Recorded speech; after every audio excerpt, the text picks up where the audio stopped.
বিরোধী ছাত্র আন্দোলনে গত 5ই আগস্ট প্রধানমন্ত্রীর পদ থেকে পদত্যাগ করে ভারতে পালিয়ে যান শেখ হাসিনা।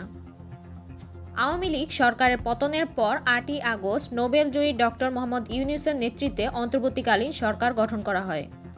সেই অন্তর্বর্তীকালীন সরকারের উপদেষ্টা হয়েছেন চলচ্চিত্র নির্মাতা মোস্তফা সরোয়ার ফারুকী। তিনি সংস্কৃতি মন্ত্রণালয়ের দায়িত্ব পেয়েছেন। এরপর থেকে সামাজিক যোগাযোগ মাধ্যমে শুরু হয়েছে এই সংস্কৃতি বিষয়ক উপদেষ্টাকে নিয়ে নানান বিতর্ক। এদিকে এই উপদেষ্টা লাভ ইমোজি দিয়ে জুলাই নিয়ে সামাজিক যোগাযোগ মাধ্যমে একটি পোস্ট দিয়েছেন। আমাদের 12 মাসই হোক জুলাই।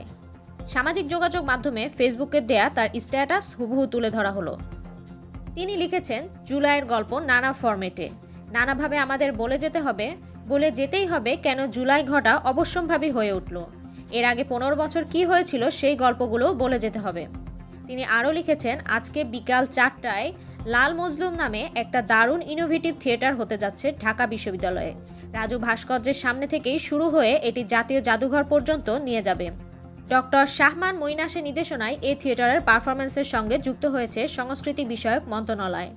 ঢাকার বন্ধুদের আমন্ত্রণ বলে জানান সংস্কৃতি বিষয়ক মন্ত্রণালয়ের উপদেষ্টা মোস্তফা সরোয়ার ফারুকী। শেষে তিনি লাভ ইমোজি দিয়ে লিখেছেন, আমাদের 12 মাসই হোক জুলাই। এদিকে অন্তর্বর্তীকালীন সরকারের সংস্কৃতি বিষয়ক উপদেষ্টা হিসেবে শপথ নিয়েছেন নির্মাতা মোস্তফা সরোয়ার ফারুকী।